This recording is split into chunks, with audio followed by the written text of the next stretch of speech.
Ephraim Greenberg est arrivé dans le camp de concentration d'Auschwitz avec son épouse et ses 2 enfants. C'était une famille chassidique de Belz, exilée avec les Juifs d'Europe dans les convois de la mort. Ephraim, qui avait emporté avec lui des objets de valeur et de l'argent, donne tout ce qu'il possède pour corrompre les criminels et sauver la vie de sa femme et de ses enfants. Ephraim réussit à survivre. Par une série de miracles, il réussit à localiser son épouse et se met en route pour la Suède. La famille se réunit à nouveau. Ephraim Greenberg se remet rapidement. Il trouve un appartement à la périphérie de la Suède et comme il a des connaissances dans le domaine de l'horlogerie, il ouvre un magasin de réparation de montres. Rapidement, sa réputation, sa spécialisation et sa droiture se répandent dans toute la ville et dans les villes avoisinantes.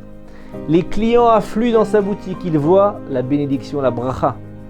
Ephraim et son épouse, qui se sont fait une assise financière, ouvrent leur cœur aux nombreux rescapés de la Shoah qui arrivent en Suède. Chaque vendredi, ils livrent de bons plats à Lidingö, l'école des filles créée par le célèbre Rav Wolbe. Cet éminent Rav a sauvé près de 100 jeunes filles de l'assimilation en parcourant tous les couvents catholiques et organismes réformés pour rechercher les jeunes filles juives rescapées de la Shoah en leur offrant un foyer juif où elles retrouvaient leurs racines. Et un jour, une femme à l'allure distinguée entre dans le magasin de montres de M. Greenberg. Elle sort de son sac avec une vive émotion, une grande montre ancienne. Et elle dit à M. Greenberg, « Monsieur, pourriez-vous me réparer cette montre ?» L'horloger observe la montre puis lui répond, « Après l'avoir vérifiée, je pourrai vous répondre. » Combien de temps ça va prendre ? La vérification prend du temps, au minimum 2 heures. Si madame le désire, vous pouvez vaquer à vos occupations et revenir dans 2 heures. J'espère qu'à ce moment-là, je pourrai vous tenir informé. La dame réfléchit quelques instants et elle dit « Mais combien ça va me coûter ?» Il m'est difficile de vous répondre. On voyait qu'elle avait du mal à se séparer de son argent. Monsieur Greenberg la rassure « Je ne prendrai pas d'argent pour la vérification. » Et voilà que 2 heures plus tard, la femme entre d'un pas léger, curieuse dans le magasin. Et elle lui dit « Alors, pensez-vous pouvoir réparer la montre ?» Et Ephraim Greenberg la surprend par un sourire et elle lui dit « Elle est déjà réparée. » Elle ne s'attendait pas à une telle réponse. Mais elle dit « Mais combien ça va me coûter ?» Et lui il lance un prix dérisoire, ridicule, symbolique, au point qu'elle doit s'agripper à la table. Ce n'est pas qu'il avait eu pitié d'elle ou de son argent, mais le problème était mineur. La réparation effectuée facilement. Monsieur Greenberg aurait pu attendre sa venue et annoncer une belle somme, mais il décida de s'en tenir à son honnêteté. Et la femme lui dit « Écoutez, je ne suis pas une femme riche, mais je subviens avec honneur à mes besoins grâce à ma clinique de dentiste. Je paierai la réparation, mais comme j'apprécie beaucoup votre droiture, j'aimerais vous rendre votre bonté. » Alors elle continue, elle dit « Puisque je suis dentiste, je vais traiter vos dents gratuitement, sans même vous demander de payer les frais de matériel.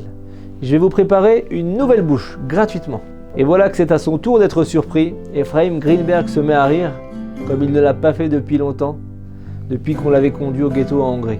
Et lorsqu'il sourit, il dévoile sa bouche sans dents. Auschwitz avait laissé ses cicatrices. L'une de ses jambes fonctionnait partiellement et il avait une bouche sans dents. Il n'a pas eu besoin de beaucoup réfléchir pour accepter l'offre de la dentiste.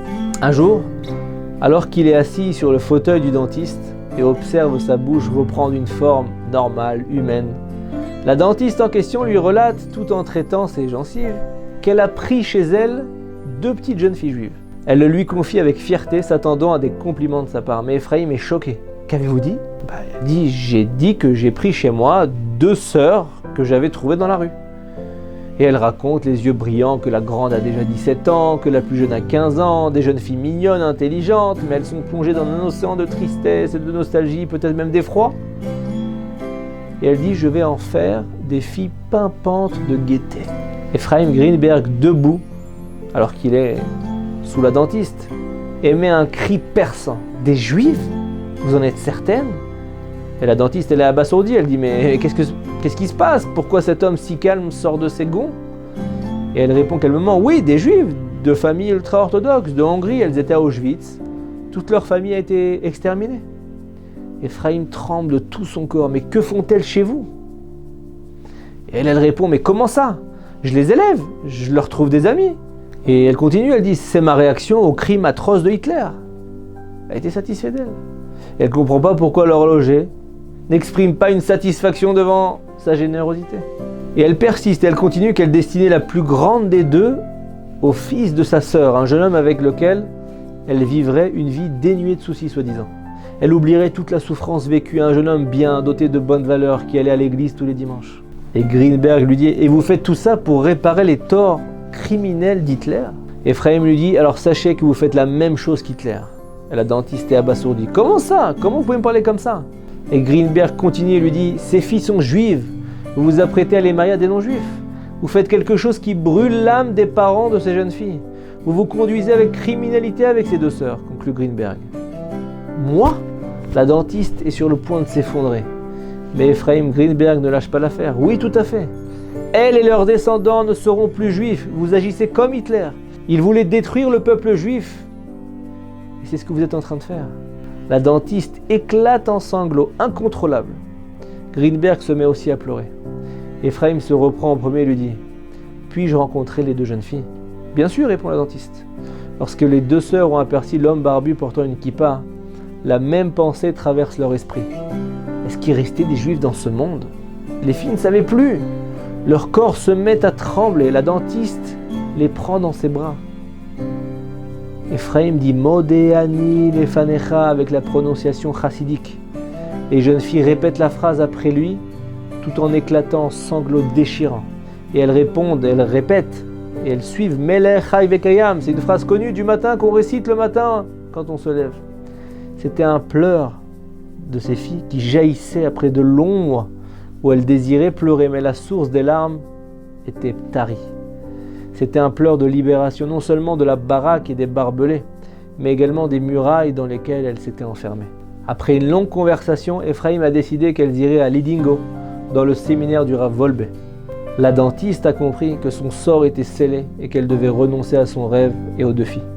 Mais elle ne tente même pas de protester.